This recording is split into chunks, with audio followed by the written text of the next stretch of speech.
আসসালামু আলাইকুম রহমতুল্লাহি ওবরকাতুহু। সম্মানিত দর্শক, একদিকে 2026 সালের ফেব্রুয়ারি মাসের নির্বাচনের জন্য তোড়জোড়।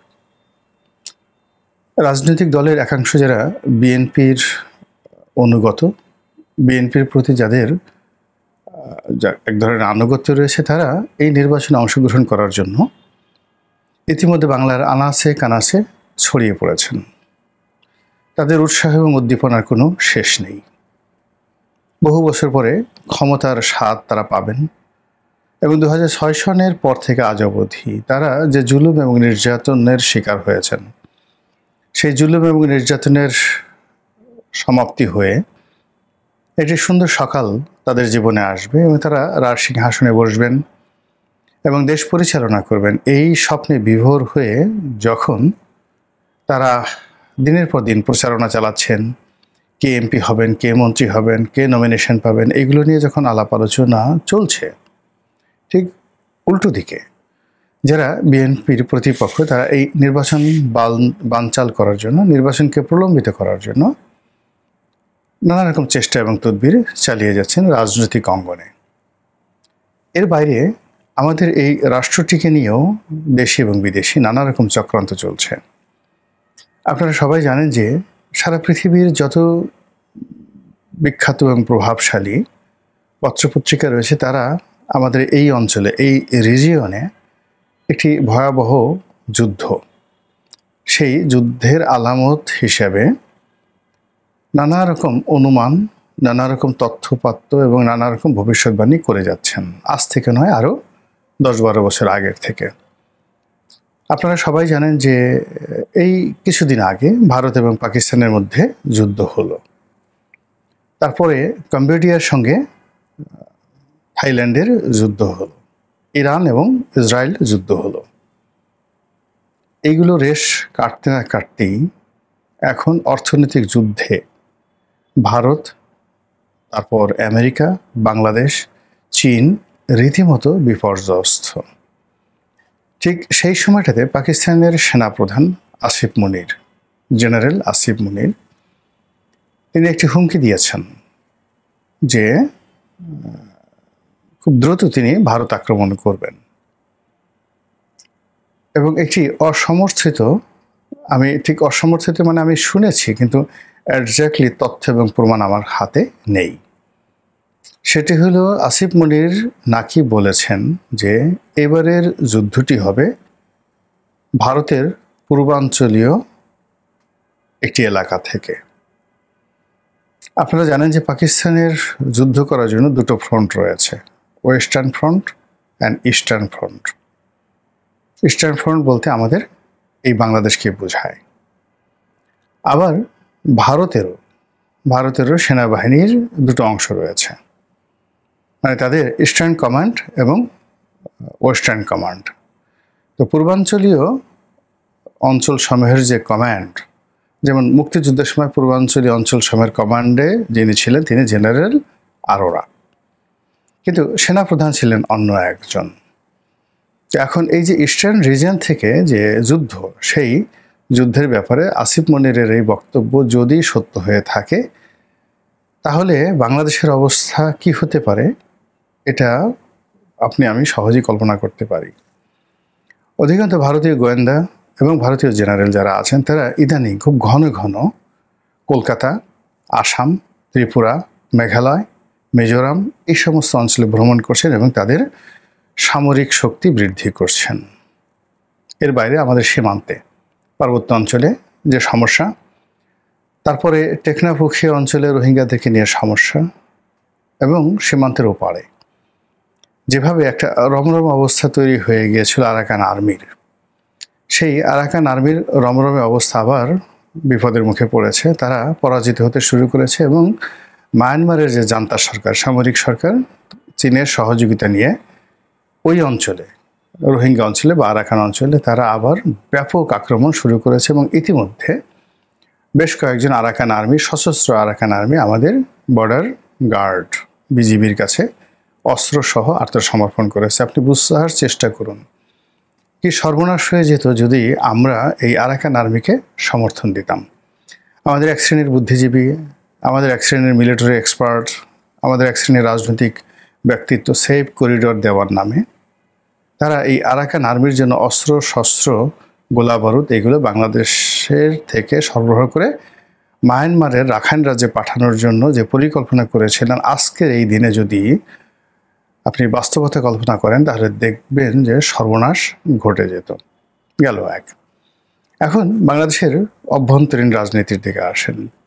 অভ্যন্তরীণ রাজনীতিতে যেমন বিএনপি বা তাদের প্রতিপক্ষরা নির্বাচন হওয়া বা না হওয়া নিয়ে টানাটানি করছে, এর মধ্যে রাজনীতির বেশ কিছু পরিচিত মুখ কণ্ঠ তারা রাষ্ট্রের গুরুত্বপূর্ণ প্রতিষ্ঠানগুলোকে নাজেহাল করার জন্য এবং প্রশ্নবিদ্ধ করার জন্য, ভয় দেখানোর জন্য, এমনকি আরও গভীর চক্রান্ত থাকতে পারে এর পেছনে, তারা সরাসরি সেই প্রতিষ্ঠানগুলোতে আক্রমণ চালাচ্ছেন। প্রাথমিক শুরু হয়েছে বাকযুদ্ধ দিয়ে, ভবিষ্যতে এটা কোথায় যায় বলা যায় না। আমাদের স্বাধীনতা এবং সার্বভৌমত্বের যে প্রতীক এবং অন্যতম যে প্রধান যাকে বলা হয় ইনস্টিটিউশন, সেটা হলো বাংলাদেশ সেনাবাহিনী। তো সেই বাংলাদেশ সেনাবাহিনীকে নিয়ে নিদারুণভাবে টানাটানি হচ্ছে, অসম্মানজনক উক্তি, তারপর যাকে বলা হয় যেটা আমরা কখনো বাংলাদেশে কল্পনা করিনি, সেই বিষয়গুলো নিয়ে এখন বক্তব্য দেওয়া হচ্ছে।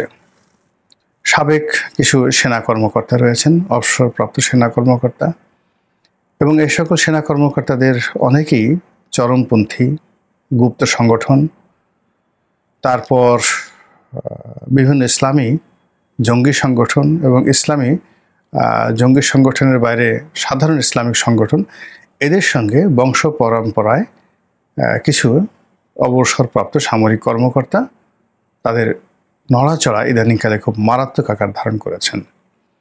তারা কথা বলছেন, যাচ্ছেন বিভিন্ন জায়গাতে, এবং যে ধরনের যাকে বলা হয় বডি ল্যাঙ্গুয়েজ তাদের মধ্যে লক্ষ্য করা যাচ্ছে, তাতে মনে হচ্ছে যে নির্দিষ্ট কোনো এজেন্ডা বাস্তবায়ন করার জন্য এবং আমাদের সেনাবাহিনীকে যাকে বলা হয় ইনএফেক্টিভ, দুর্বল, এটা করার জন্য তারা চেষ্টা চালিয়ে যাচ্ছেন। সেনাপ্রধান জেনারেল ওয়াকারুজ্জামানকে নিয়ে নানা রকম কথাবার্তা হচ্ছে, স্পেশালি তাকে টার্গেট করে এবং আরও 2-3 জন ঊর্ধ্বতন সেনা কর্মকর্তাকে টার্গেট করে সামাজিক মাধ্যমে অনবরত খিস্তি খাওয়ার, গালিগালাজ এবং তাদের নামে নানা রকম ভিডিও ফুটেজ তৈরি করে এআইয়ের মাধ্যমে এবং তাদের নামে নানা রকম ফেসবুক পেজ তৈরি করে একের পর এক এমন বিভ্রান্তিকর তথ্য ছাড়ানো হচ্ছে যা কিনা ক্যান্টনমেন্টের মতো অত্যন্ত স্পর্শকাতর জায়গায় যথেষ্ট অস্থিরতা তৈরি হতে পারে বা তৈরি করার প্ল্যান থাকতে পারে, অথবা আলটিমেটলি অস্থিরতা তৈরি হয়ে গেছে বলে আমার কাছে মনে হচ্ছে। এটি খুবই একটা খারাপ লক্ষণ। এরকম অবস্থাতে নির্বাচন তো দূরের কথা, দেশের স্থিতিশীলতা, স্বাধীনতা, সার্বভৌমত্ব রক্ষা করাটাই কঠিন একটি বিষয়। অন্যদিকে ডিজিএফআই নিয়ে এনসিপির নেতাদের বক্তব্য এই মুহূর্তে সারা বাংলাদেশে তোলপাড় সৃষ্টি করেছে। ক্যান্টনমেন্টের মধ্যে এটি নিয়ে কী হচ্ছে আমি জানি না, তবে ডিজিএফআই যে প্রতিষ্ঠানটি, এটির বিরুদ্ধে অনেক অভিযোগ, মানে অভিযোগের পাহাড়। আমার কাছে মনে হচ্ছে যে বাংলাদেশে কোনো রাষ্ট্রীয় সংস্থা এতটা অভিযুক্ত নয়, এতটা দুর্নাম বদনামের অধিকারী নয়, এবং এর পেছনে আমরা যে টাকা পয়সা খরচ করি এই টাকা পয়সার 2 পয়সার মূল্য নেই। মানে ডিজিএফআইয়ের পেছনে কবে থেকে এটা বাংলাদেশে ইফেক্টিভ হয়েছে, সম্ভবত এটা এরশাদের জমানা থেকে খুব বেশি শক্তিশালী হয়েছে এবং এখন পর্যন্ত এটার শক্তিমত্তা চলছে। তো ডিজিএফআইয়ের যারা কর্মকর্তা, অনেকে ডিজি হয়েছেন, অনেককে দেখেছি, অনেক বড় কর্তা ছিলেন, তাদের সঙ্গে কথাবার্তা হয়েছে। তো আমার কাছে কখনোই কাউকে খুব চৌকুশ কিংবা মেধাবী কিংবা তারা যে বিষয়গুলো হ্যান্ডেল করেন, রাজনীতিবিদদেরকে প্যাদানি দেওয়া, তাদেরকে ডমিনেট করা, মিডিয়ার উপর নিয়ন্ত্রণ প্রতিষ্ঠা করা, বিভিন্ন মিডিয়া হাউসে কে টকশোতে যাবে, কে যাবে না, কাকে আনা যাবে না, তারপরে কাকে সিভিল সোসাইটি থেকে ধরে নিয়ে সেই ডিজিএফআইয়ের হেড অফিসে নিয়ে আয়নাঘরে ঢুকাতে হবে, নির্যাতন করা হবে, জুলুম করা হবে, এই জিনিসগুলো যারা সিদ্ধান্ত নেন, আমি যতজনকে দেখেছি আফটার রিটায়ারমেন্ট কিংবা ডিউরিং সার্ভিস, আমার তাদের কাউকেই ওই ধরনের কর্মকাণ্ড করার মতো মেধাবী মনে হয়নি, এবং তারা যে কর্মকাণ্ডগুলো করেছেন একটা সিঙ্গেল কর্মকে তারা জাস্টিফাই করতে পারবে না। ফলে তাদের কবলে পড়ে সরকারগুলো অতীতে যেভাবে ধ্বংসপ্রাপ্ত হয়েছে এবং বর্তমান সরকারও মানে ধ্বংসপ্রাপ্ত হচ্ছে। তারা বিভিন্ন মিডিয়া হাউজে এখন এই বর্তমান জামানাতে বিভিন্ন মিডিয়া হাউজে তারা তালিকা দিয়ে দিচ্ছে অমুক অমুকে টকশোতে ডাকবে। তো এরকম কিছু তালিকা আমি দেখলাম যে একেবারে অখ্যাত, তারপরে বিরক্তিকর, এবং এরা মানে যাদের নাম ডিজিএফআই তালিকাতে দিয়েছে এদের কথা শুনলে বা তারা যাদের পক্ষে কথা বলবে তাদের সর্বনাশ ঘটবে, বিপক্ষে যাদের কথা বলবে তাদের আরও মান সম্মান বাড়বে, এবং এদের কথা কেউ শুনবে না। মানে এমন লোকদেরকে তারা তালিকা দিচ্ছে, এবং এই জিনিসটা আমি অনেক আগের থেকেই দেখতাম। র, সিআইএ, ডিজিএফআই, আমি যেহেতু সংবাদপত্রের সঙ্গে জড়িত ছিলাম, তো যার জন্য এরশাদের জমানা থেকেই এখানকার বড় বড় কর্তারা পত্রিকা অফিসে আসতেন, সম্পাদকদের সাথে বসতেন, তো ওই জিনিসগুলো জানতাম। তো এটার আমি কোনো ইফেক্টিভনেস দেখছি না। এই প্রতিষ্ঠানটি কি করে, কেন যারাই ক্ষমতা আসে এদের তাবেদার হয়ে যায় এবং এদের মানে খপ্পরে পড়ে যায়, আমি এটা বুঝি না। তো সেই দিক থেকে নাসিরুদ্দিন পাটোয়ারি যেটা ডিজিএফআইকে হুমকি দিয়েছে, এবং সেখানে যদি আবার আয়নাঘর সৃষ্টি করা হয় তাহলে ডিজিএফআই ভবন ভেঙে দেওয়া হবে, এটা নিয়ে তোলপাড় হচ্ছে। তবে আমি মনে করি এই প্রতিষ্ঠানটির যাকে বলা হয় সংস্কার দরকার, খুব বেশি সংস্কার দরকার এবং ইমিডিয়েট সংস্কার দরকার। আদারওয়াইজ এই সরকারের যে অন্তিম মুহূর্ত এখন যেখানে আছে তারা এই প্রতিষ্ঠানটি দ্বারা আরও বেশি ক্ষতিগ্রস্ত হবে। আর এই প্রতিষ্ঠানটির সঙ্গে সেনাবাহিনী, সেনা সদরের ওইরকম কোনো সম্পর্ক নাই। এই কারণ হলো সেনাবাহিনী থেকে মানে যাকে বলা হয় প্রেষণে এখানে অনেকে নিয়োগ করা হয়, যেভাবে র্যাবে নিয়োগ করা হয়, যেভাবে আমাদের সিভিল সোসাইটিতে এসে ঢাকা সিটি কর্পোরেশন, তারপর বিভিন্ন হাসপাতালের পরিচালক পদে নিয়োগ দেওয়া হয়, ওরকমভাবে ডিজিএফআইতে নিয়োগ দেওয়া হয়।